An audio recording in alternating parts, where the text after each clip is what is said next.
Hey there guys, this is Coach Decatur with lesson plan number 2 for children's martial arts. I'm going to walk you through a little bit of a warm-up. We're going to go into our Krav Maga, do some techniques or some pad work with our partners, and we'll do maybe a little fun drill at the end too, okay?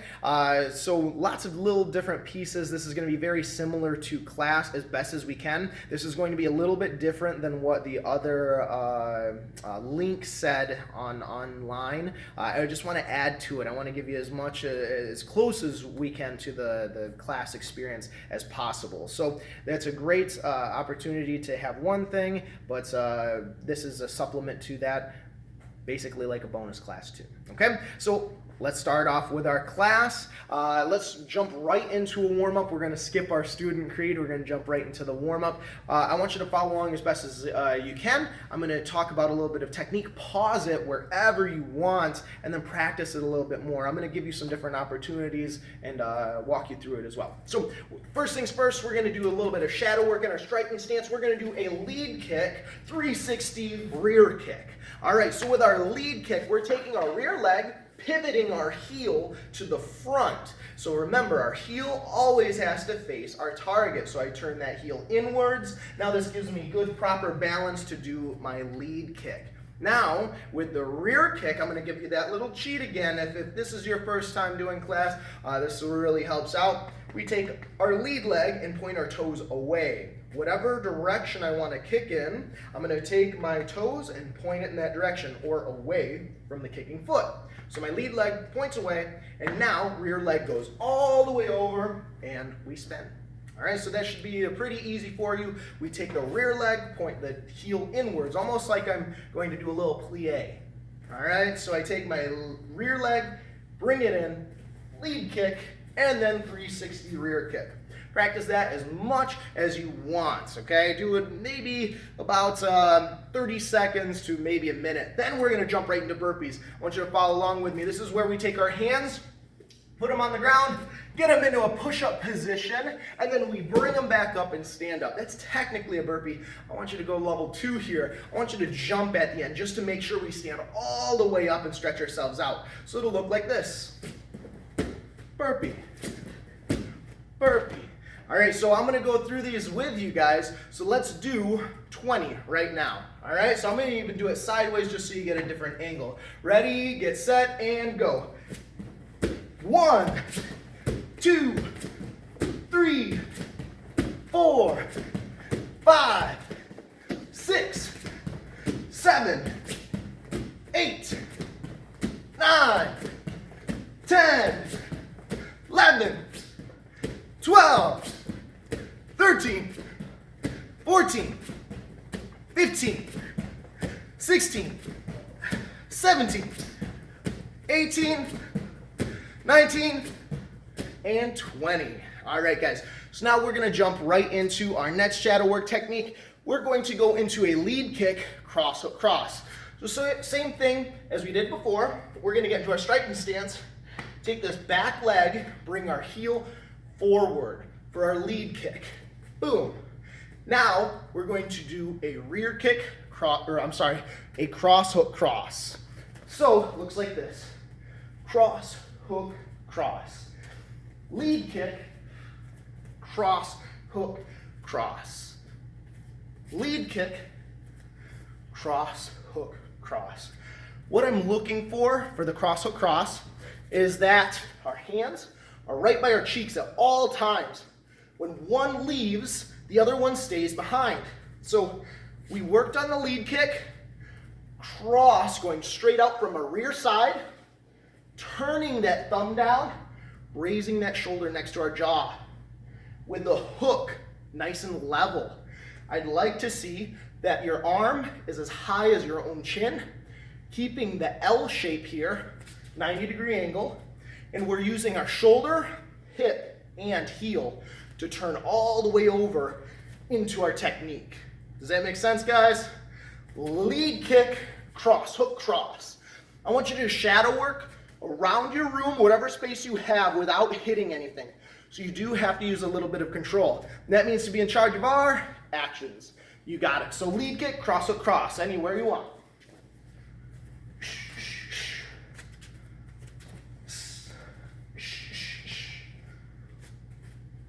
Toss in some different defenses.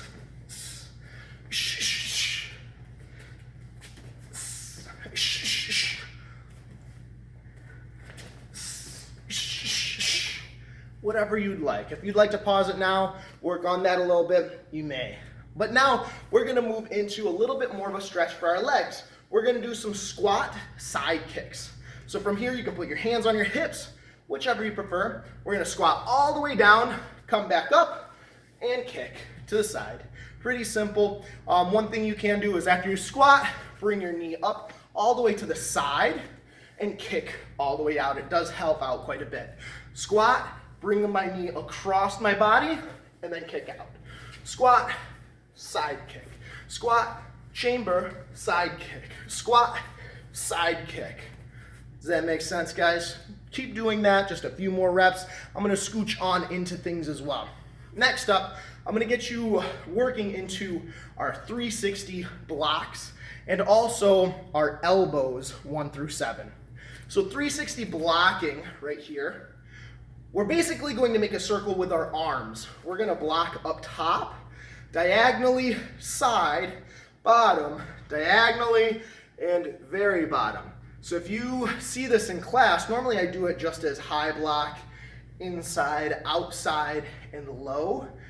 That's the same idea. It's just connecting all the little in-betweens is all.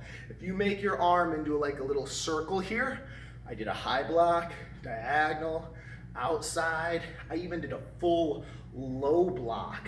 So I go low, and if I continue, it becomes that one. Does that make sense, guys? Up top, diagonal, side, side, diagonal, and bottom. So especially if we're working with like collie sticks or knife defenses, where you have one blocking up top and one blocking below for my lower half. So somebody strike down towards me, I go high block. If they're trying to do like a stab towards my belly, I have a low block. I want to designate these so I can use outside, inside, high, low, low, inside. I can cut my arms to whatever angle I need them for. So that's just a little brief overview. Practice those on your own again. Top, diagonal, side, side, diagonal, and bottom. But work the different angles. Try to hit with your arms in whichever way feels most comfortable for you. Okay? Next up, we're going to go actually right into our Krav Maga. We'll come back to the elbows in a little bit. So first things first, we're going to do our one-hand choke defense. I'm going to use Coach Sparks here. So if you have a partner, this is very helpful. Make sure you wash your hands, Purell, all that good stuff. So Coach Sparks just washed his hands recently. I'm going to have him put his hand right on my chest here, okay? So they don't have to grab right on your throat. The idea still remains the same. With our one-hand choke defense, we're going to reach onto their hand and rotate their wrist. All right, so what I'm looking for, it doesn't matter which side you do, as long as these same principles are enact. We're going to grab the meaty part of their hand, so whether that be the padding on their pinky or their thumb, I'm going to grab on and I'm going to rotate outwards.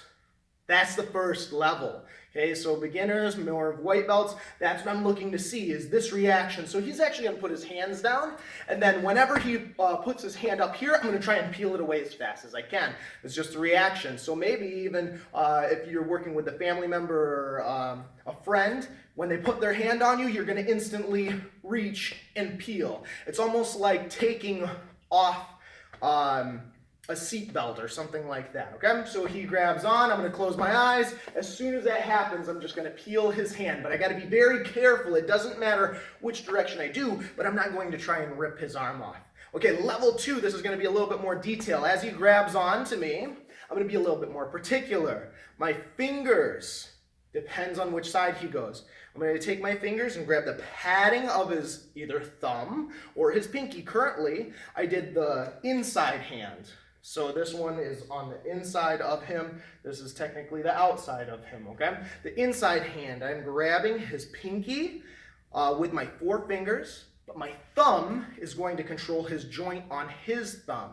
If I grab this, I can rotate by putting pressure with my thumb on his, and then I'm peeling his padding of his hand outwards, And now this exposes his arm. He doesn't like this. If we really wanted to be mean, again, this is not for just any old situation.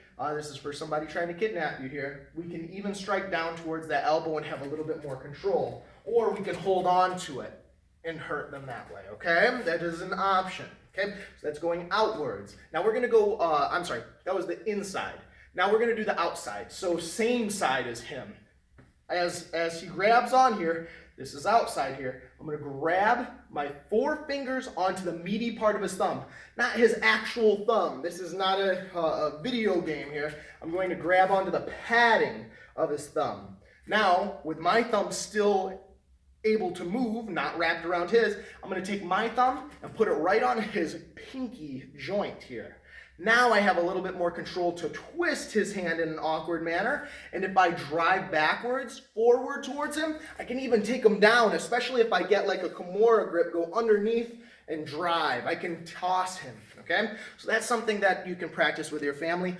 Rewind, watch it as many times as you need. That is our one-hand choke defense. Next up, we're gonna do our front hair grab defense. I want you to practice this one as well. So if coach grabs me by my hair, which is actually probably long enough to do now, or my gi top, or if I had a hoodie, or even just a t-shirt, or just grabbing my neck, I'm going to do this defense. So coach, I'm gonna have you scooch up just a little bit and then grab me by my neck.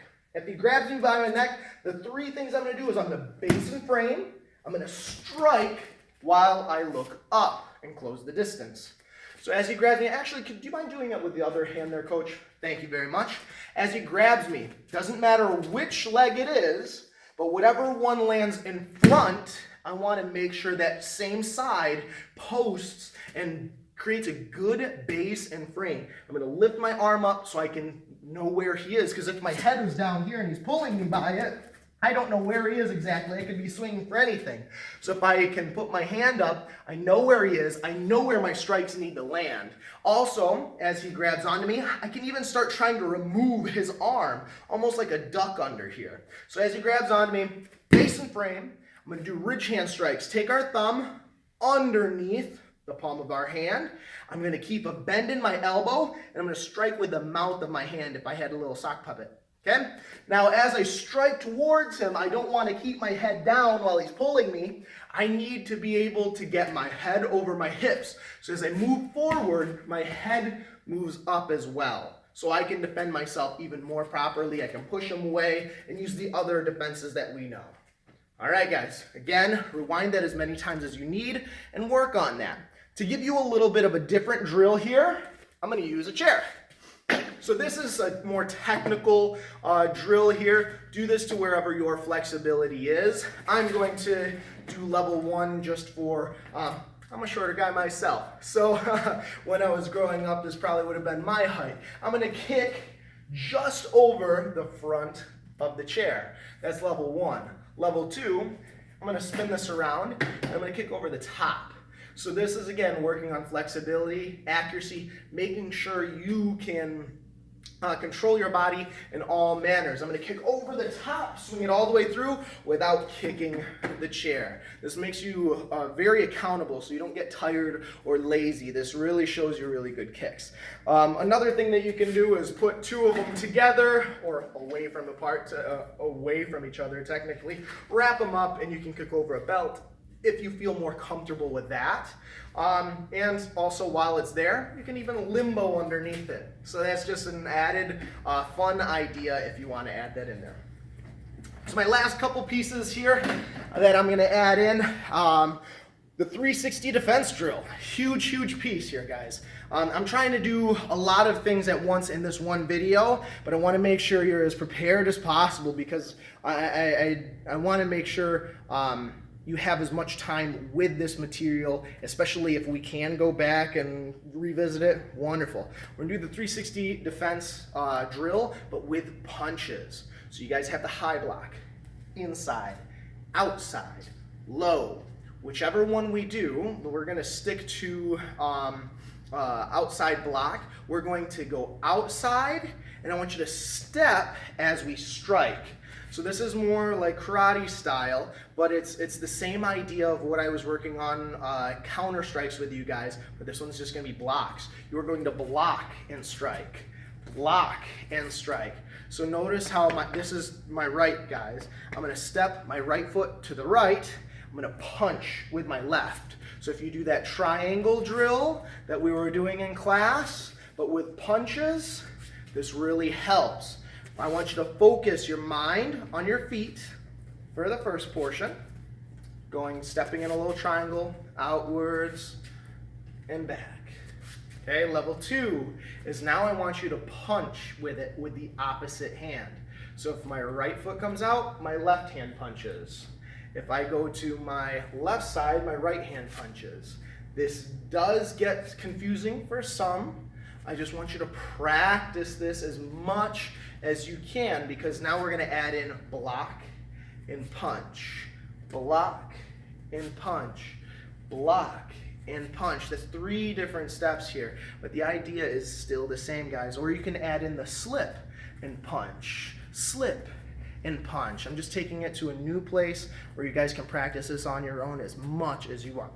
Lastly, we're going to do some combinations. I want to do at least one big combination for you. This is more so for those who are going for the higher level belts, but everybody could absolutely do these because we work on them so much in class. This should be pretty easy. You have all the pieces of the puzzle. Now let's put them all together. What we're going to do is a jab, slip, cross, hook, cross. Okay, so it's not too bad here, but I am going to borrow Coach Sparks. You can use pillows, you can just use your hand, you can just use your imagination for this one, but the combination is going to be a jab, slipping their jab, and then cross, hook, cross. The reason for this is when we jab at someone, their usual response is a jab back. So after I jab, they're probably going to jab at me. So we slip to the outside, which is what I'm going to use Coach Sparks to show you with, so you have a better representation. Now after we slip, we're loaded up on this rear side. We're going to do the cross, hook, cross, just like what we did with our warm-ups. So Coach Sparks, do you mind if I use you real quick? Yeah.